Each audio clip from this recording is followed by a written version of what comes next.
like a Hellcat.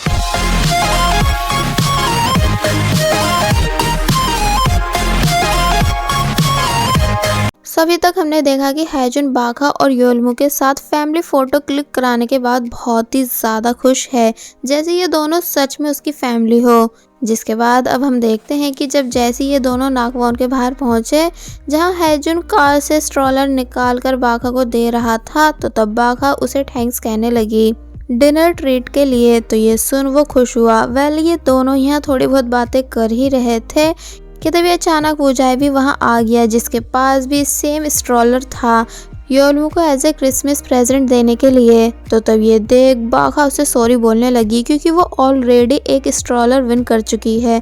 But हैजुन ये सब देखने के बाद गुस्से में था कि आखिर ये क्यों योलमू का फादर बन के दिखा रहा है। वेल वूजाई बोलता है, कोई नहीं, अगर तुम ऑलरेडी स्ट्रॉलर ला चुकी हो, मेरा वाला अभी तक अनपैक नहीं हुआ, इसलिए मैं इसे एक्सचेंज करा के योलमू को कोई और दूसरा प्रेजेंट ला दूंगा। तो तब बाका खुश हुई और वूजाई को थैंक्स कहने लगी कि वो योलमू से कितना प्यार करता है।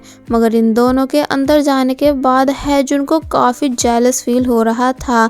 दूसरी तरफ मिस्टर चोई ने अब की बार कहीं और स्टॉल लगाया एंड क्रिसमस केक्स बेचने लगे, जो कि सभी लोग खरीद रहे थे। पर तभी दो औरतें वहां आकर स्टॉल हटाने को बोलती हैं, क्योंकि मिस्टर चॉय के ऐसे करने से उन दोनों की बेकरी शॉप पर कोई नहीं जा रहा था। इसलिए गुस्से में आकर वो दोनों औरतें केक्स उठाकर फेंकने लगी। मगर तभी ये सब देख मिस यांग को भी गुस्सा आ गया और वो बहुत जमकर उन दोनों औरतों की पिटाई लगाती हैं। मिस्टर चॉय बहुत कोशिश करते हैं मिस यांग को रोकने की, मगर वो बिल्कुल भी रुकती नहीं। ये बोल बोल के आखिर तुम दोनों की हिम्मत हुई कैसे मेरे हस्बैंड के बनाए हुए केक्स को नीचे फेंकने की। और फिर बाद में ये दोनों परेशान होकर बैठे हुए थे कि अब भला ये दोनों कहाँ स्टॉल लगाएंगे। मगर तब भी इन दोनों ने अपने दुखों को बुलाकर साथ में केक खा के क्रिसमस सेलिब्रेट किया। वेल अब नेक्स्ट डे दिखाया गया प्रेसिडेंट ना हैजुन को गुड लक कह रहे हैं, क्योंकि वो आज नॉर्थ स्काई प्रोजेक्ट के लिए अमेरिका जा रहा है। बट ना ही बिल्कुल भी खुश नहीं दिख रही थी, इसलिए बोलती है कि अगर हैजुन इस प्रोजेक्ट में कामयाब नहीं हुआ तो फिर आप ये प्रोजेक्ट फिर से मुझे दोगे। तो ये सुन प्रेसिडेंट ना मान गए। फिर जब जैसे बाहर आकर हैजुन ने ये बात बाका को भी बताई कि वो कुछ दिनों के लिए बिजनेस ट्रिप पर जा रहा है, तो ये सुन वो एकदम ही सदमे में चली गई। यानी उसे वो दिन याद आने लगा जब कांग भी बिजनेस ट्रिप पर ही गया था, मगर फिर बाद में उसकी डेथ बॉडी वापस आई। इसलिए बुरी तरह रोते हुए हैजुन को बिजनेस ट्रिप जाने से मना करती है कि नहीं तुम प्लीज़ बिजनेस ट्रिप पर मत जाओ, क्योंकि कांग भी ऐसी मुझे छोड़कर बिजनेस ट्रिप पर गया था और फिर जिंदा वापस नहीं आया। जिसकी बातें सुन पहले तो हैजुन काफ़ी ज़्यादा हैरान था, मगर फिर बाद में बाका को समझाता है कि तुम फिक्र मत करो, बस कुछ ही दिन की बात है, यानी मैं प्रॉमिस करता हूँ कि मैं ज़रूर वापस आऊँगा। तो तब ये सुन बाका थोड़ा शांत हुई। एंड देन मिस डोही के बाहर आने पर हैजुन को गुड बाय करके वहाँ से चली जाती है, जिसे जाते हुए हैजुन बहुत प्यार से देख रहा था। दूसरी तरफ मिस ओइन जब जैसे अपने ऑफिस आई और ड्रॉ से सामान निकाल ही रही थी कि तभी उन्हें बाका का कोट का वही बटन मिल गया जो बाका ने ड्रॉ चेकिंग टाइम गलती से अंदर गिरा दिया था। इसलिए वो कॉल कर बाका को अपने ऑफिस बुलाती हैं। दूसरी तरफ हैजुन जो कि फ्लाइट में आ चुका है और जब जैसे कोर्ट के अंदर से बाका और योलमू की फोटो ले ही रहा था कि तभी उसे एयर होस्टेस ने कॉम्प्लीमेंट दिया कि आपका बेबी सेम आपके जैसा है। तो ये सुन हैजुन हंसने लगा और खुश होकर बोलता है कि हाँ मुझे पता है। एंड देन नीचे बैठकर बहुत ही प्यार से फोटो को देखने लगा। दूसरी तरफ मिस ओइन सीसीटीवी कैमरा की हेल्प से कंफर्म कर चुकी है कि उनके लॉकर में बाका ही घुसी थी। इसलिए जब जैसी बाका भी वहां आई तो वो उसे डायरेक्ट जोरदार थप्पड़ मार पूछती है कि आखिर तेरी हिम्मत हुई कैसे विदाउट परमिशन मेरे ड्रॉ में घुसने की, क्या तेरा इरादा चोरी करने का था। तो ये सुन पहले तो बाका शौक हुई, मगर फिर बताती है कि मैंने ऐसा इसलिए किया क्योंकि मुझे कंफर्म करना था कि क्या आपको भी सिंगापुर आर्ट कलेक्शन इनविटेशन आया है, क्योंकि मेरे हस्बैंड कांग का इस चीज़ से कोई कनेक्शन ना होने के बावजूद भी उसे इनविटेशन आया है। जिस बात को सुन पहले तो मिस ओइन हैरान हुई, मगर फिर कहती है कि मुझे तुम्हारे हस्बैंड कांग की कोई भी बात सुनने में इंटरेस्ट नहीं। अगर तुम चाहती हो इस कंपनी में रहना तो दोबारा मेरे सामान में घुसने की हिम्मत मत करना, वरना मैं कैसे भी करके तुम्हें यहाँ से निकलवा दूंगी। एंड देन बाका को चिल्लाकर वहाँ से भगा देती हैं। बाका बाहर आकर थप्पड़ खाने के बाद काफ़ी बुरी तरह डरी हुई थी, मगर फिर कहती है कि अपने हस्बैंड कांग की डेथ की सच्चाई जानने के लिए मैं ऐसे 1000 थप्पड़ और खा सकती हूँ।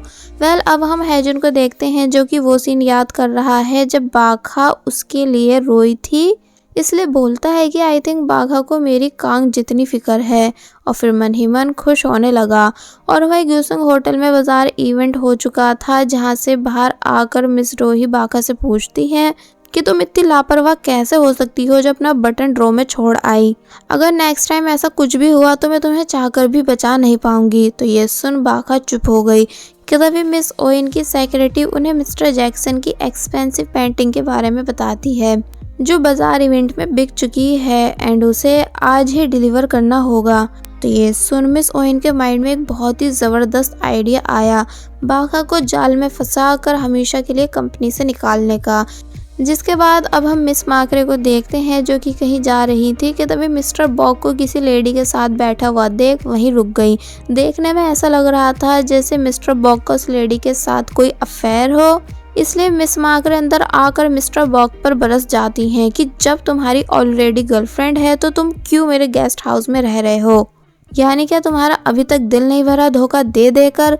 मगर वो लेडी बताती है कि मैं फादर बॉक की गर्लफ्रेंड नहीं बल्कि इनकी बड़ी बहू हूँ। तो ये सुन मिस माकरे के होश उड़ गए क्योंकि उन्हें लगा था कि मिस्टर बॉक की कोई फैमिली नहीं, इसलिए वो मेरे गेस्ट हाउस आकर रह रहे हैं। इसलिए वापस घर आने के बाद पूछती हैं कि जब तुम्हारी फैमिली है तो तुम उन्हें छोड़कर यहाँ क्यों रह रहे हो, यानी तुम्हें अपने घर रहना चाहिए। तो इस पर उन्होंने जवाब दिया कि मेरे घर में सब हैं पर तुम नहीं, इसलिए मैं वहाँ नहीं रह सकता। मुझे मालूम है तुम्हें मुझसे इसलिए नफरत है क्योंकि मैं 50 साल के बाद वापस आया हूँ, बट इसके पीछे मेरी कोई गलती नहीं बल्कि सारा प्रेसिडेंट ना का हाथ था, जिसे मैं बहुत जल्द बदला लूँगा। तुम बस सही टाइम आने का इंतज़ार करो। और वहीं दूसरी तरफ मिस्टर चोई को उनके कज़न यानी चैंग ने बुलाया जिसकी बेकरी शॉप है। वो बताता है कि मैं बहुत जल्द सियोल छोड़ के जा रहा हूँ अपने गाँव, इसलिए अगर तुम चाहो तो मेरी इस बेकरी शॉप को खरीद सकते हो। तो ये सुन मिस्टर चोई हैरान रह गए कि क्या सच में ये पूरी शॉप मेरी हो सकती है, इसलिए बाहर आकर प्राइवेट लोन लेने का सोचने लगे क्योंकि बैंक तो उन्हें लोन देगी नहीं क्योंकि अब उनके पास उनका अपना घर नहीं है, इसलिए अब बस एक ही रास्ता है गुंडों से लोन लेने का। मगर इस बात के लिए मिस यांग ने साफ इनकार कर दिया कि क्या तुम भूल चुके हो कि हम लोन की ही वजह से अपना घर पैसा सब कुछ खो चुके हैं, इसलिए तुम दोबारा लोन लेने की सोच भी कैसे सकते हो। मगर मिस्टर चोई मानते नहीं क्योंकि उन्हें पूरा भरोसा है कि वो इस शॉप को कुछ ही दिन में फेमस करके लाखों की कमाई करेंगे, जिसकी स्टार्टिंग के लिए उन्हें बस प्राइवेट लोन लेना होगा। मगर मिस यांग अब भी साफ इनकार कर रही थी, इसलिए बोल देती है कि अगर तुम फिर से लोन लेने के चक्कर में पड़ोगे तो मैं तुम्हें डिवोर्स दे के चली जाऊंगी। और वही नेक्स्ट सीन में मिस ओइन अपनी सेक्रेटरी को मिस्टर जैक्सन वाली पेंटिंग की जिम्मेदारी बाघा को देने के लिए कहती हैं, ये बोलकर कि इस पेंटिंग को बाघा को डिलीवर करने को बोलो। तो तब सेक्रेटरी ने ऐसा ही किया, यानी मिस्टर जैक्सन की एक्सपेंसिव पेंटिंग बाघा को देकर उसे डिलीवर करने को बोलती है। बाघा पूछती है पर ये पेंटिंग और सब पेंटिंग्स के साथ क्यों नहीं जा रही।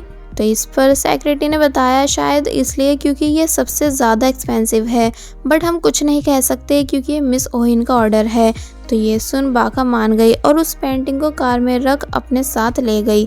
और वहीं मिस ओहिन जब जैसी बाहर आई कि तभी उन्हें बाहर हैरी मिला जो कि मिस ओहिन को देख उनसे बाइक राइड के लिए पूछता है, जिसके लिए वो तुरंत ही मान गई। एंड देन ये दोनों बाइक राइड एंजॉय करने लगे जहाँ मिस ओहिन को सच में बहुत ज़्यादा मज़ा आ रहा था। अब हमें इंजी को दिखाया गया जो कि नाकवॉन में थी कि तभी मिस डोही उसे कॉल कर मिलने बुलाती है। इंजी पूछती है पर क्यों, तो इस पर उन्होंने जवाब दिया कि जब आओगी तो तुम्हें खुद पता चल जाएगा। और वहीं दूसरी तरफ वो जाए अच्छे से रेडी होकर प्रेसिडेंट ना से मिलने आया उन्हें अपना इंटरव्यू देने के लिए, ताकि प्रेसिडेंट ना श्योर हो जाएं कि वो सही इंसान पर पैसा लगा रहे हैं। फिर जब जैसे ये दोनों प्रेसिडेंट ना के ऑफिस आए तो तब वो जाए ना अपना अच्छे से इंटरव्यू दिया, यानी बताया कि वो कितना ज़्यादा हार्ड वर्किंग है, जिसकी तारीफें साइड से बार बार ना ही भी कर रही थी।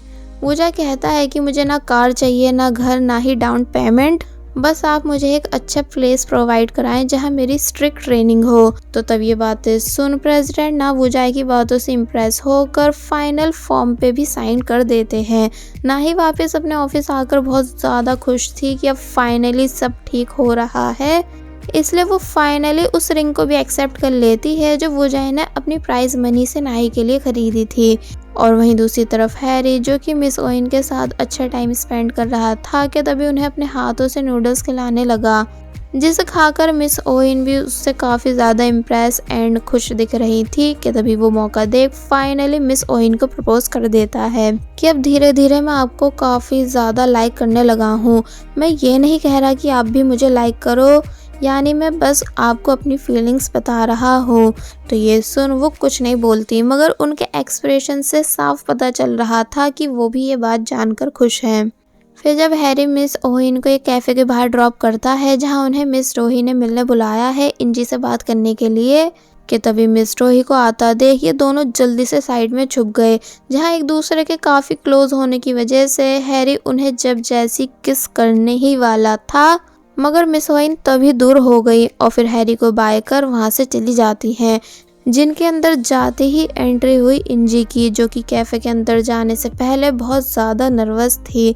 इसलिए फिर हैरी से मिल उसे सब बताने लगी कि एक्चुअली मुझे यहाँ मेरे बॉयफ्रेंड की दोनों बहुओं ने मिलने बुलाया है। शायद आज वो दोनों मुझे फिर से धमकाने वाली हैं, पर चलो कुछ भी हो मैं सब हैंडल कर लूँगी। और फिर वहाँ से अंदर कैफ़े में चली गई।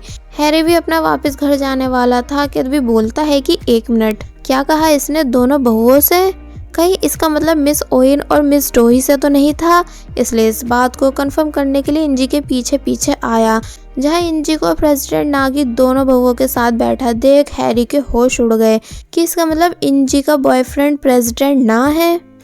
इंजी जो कि प्रेसिडेंट ना की दोनों बहुओं से अच्छे से बात कर रही थी एंड यहाँ बुलाने का रीज़न पूछती है, तो तब ये सुन मिस रोही उसको मारने के लिए आउट ऑफ कंट्रोल होने लगी कि क्या मतलब क्यों बुलाया है, तुझे खुद नहीं पता कि तूने क्या किया है प्रेसिडेंट ना को फंसा कर। इसलिए हम तुझे लास्ट वार्निंग दे रहे हैं कि तू प्रेसिडेंट ना से ब्रेकअप कर ले, वरना बहुत बुरा होगा। और फिर इंजी के सामने पैसों का एनवलप रख कहती है कि हम तुझे ब्रेकअप की रकम भी देंगे, मगर इंजी बिल्कुल भी मानती नहीं, क्योंकि उसे बहुत अच्छे से पता है कि इस एनवलप के पैसों से ज़्यादा पैसे उसे तब मिलेंगे जब प्रेसिडेंट ना से उसकी शादी होगी। इसलिए वो ब्रेकअप करने से साफ मना कर देती है, जिस बात को सुन ये दोनों गुस्से में उसे मारने ही वाली थी कि अच्छा लगता है तो ऐसे नहीं मानेगी, पता भी है हमारे कनेक्शन गैंगस्टर से है जिनका लीडर मिस ओहिन का फादर है। कि तभी इंजी के पास प्रेसिडेंट ना की वीडियो कॉल आई, जिसे सुन मिस रोही और मिस ओहिन दोनों के ही होश उड़ गए। इंजी बोलती है कि हनी अच्छा हुआ आपने मुझे कॉल की, क्योंकि यहाँ कुछ औरतें हैं जो मुझे परेशान कर रही हैं। और फिर जब जैसी प्रेसिडेंट ना की दोनों बहुओं को वीडियो कॉल पर दिखाने ही वाली थी कि तभी वो दोनों अपना फेस हाइड करते हुए जल्दी से वहाँ से भाग गई। और वहीं दूसरी तरफ बाका जो कि अभी तक ड्राइविंग कर रही है कि तभी अचानक उसकी कार के सामने एक दूसरी कार आकर रुकी। इसलिए बाका बाहर आकर चेक करने लगती है कि कहीं कार को कोई नुकसान तो नहीं हुआ। कि तभी इसी बीच एक अननोन पर्सन पीछे से आया और छुपके से कार से पेंटिंग निकाल कर ले जाने लगा, क्योंकि उसके पास ऑलरेडी कार कीज थी। बाका कार वाले पर्सन को डांट रही होती है कि उन्हें ऐसे कट नहीं लेना था, और फिर उस ब्लैक कार की कुछ फोटोज क्लिक करती है एज ए प्रूफ रखने के लिए कि उसकी कार ने ब्लैक कार को कोई नुकसान नहीं किया। और फिर जल्दी से अपनी कार में बैठ वहाँ से चली गई। फिर जब जैसे ही वो उस घर के बाहर पहुँची जहाँ उसे इस पेंटिंग को डिलीवर करना है, मगर जब जैसे ही उसने बैक सीट चेक की तो वहाँ से पेंटिंग गायब थी। इसलिए ये देख बाका के होश उड़ गए कि आखिर पेंटिंग गई तो गई कहाँ। इसलिए वो घबराकर जल्दी से इस बारे में मिस रोही को भी बताती है, जिसे सुन उनके भी होश उड़ गए कि आखिर पेंटिंग ऐसे कैसे गायब हो सकती है। फिर बस होना क्या था, बाकी सबको भी इस बारे में पता चल गया कि बाका ने एक्सपेंसिव पेंटिंग को खो दिया है। बाका वापस है जो उनके घर के बाहर आई, मगर फिर नीचे बैठकर बहुत ज़्यादा परेशान होने लगी, क्योंकि उसे अंदर जाते हुए डर लग रहा था। और फिर जब जैसे वो हिम्मत करते हुए घर के अंदर आई तो कोई उसकी बात पे यकीन नहीं करता कि पेंटिंग खुद से कैसे गायब हो सकती है। इसलिए प्रेसिडेंट ना कहते हैं कि जैसा हस्बैंड वैसी वाइफ, यानी पहले इसके हस्बैंड की वजह से हमारी कंपनी की बदनाम हुई और अब इसकी वजह से होगी। इसलिए वो तभी बाका को नौकरी से निकाल देते हैं और मिस ओहिन से सारे मैटर को हैंडल करने के लिए कहते हैं एंड देन गुस्से में वहाँ से चले गए। ना ही पूछती है कि क्या सच में पेंटिंग खुद से गायब हो गई। तो इस पर बाघा ने हाँ में जवाब दिया, मगर तभी मिस ओइन उस पर चोरी के इल्जाम लगाने लगी कि तूने खुद उस पेंटिंग को चुराया है ना, और अब ऐसे बनकर दिखा रही है जैसे वो पेंटिंग खुद गायब हो गई हो। जिन बातों को सुन बाघा बहुत कहती भी है कि नहीं ऐसा कुछ नहीं, यानी मैंने कुछ भी नहीं किया, मगर कोई भी बाघा की बातों पर यकीन नहीं करता। अब हम हैजुन को देखते हैं जो कि फाइनली अमेरिका आ चुका है एंड होटल रूम आने के बाद उसने सबसे पहले बाघा को कॉल की क्योंकि वो उसे बहुत ही ज़्यादा मिस कर रहा था। और वहीं बाघा जो कि नाकवान गेस्ट हाउस के बाहर बैठकर बहुत ही ज़्यादा उदास है कि तभी कॉल पिक कर हैजुन की आवाज़ सुन वो बहुत कोशिश करती है अपने आंसू रोकने की, मगर रोक नहीं पाई। जिसकी आवाज़ सुन हैजुन समझ गया कि वो रो रही है, इसलिए परेशान होकर पूछता है कि आखिर तुम्हें क्या हुआ है, यानी तुम रो क्यों रही हो, सब ठीक है ना वहाँ। तो ये सुन बाघा और ज़ोर ज़ोर से रोने लगी, जिसकी रोती आवाज़ सुन हैजुन भी शॉक में था। और बस फिर इसी के साथ पार्ट 12 यहीं पर एंड हो जाता है। There was a time when you had me falling to the ground.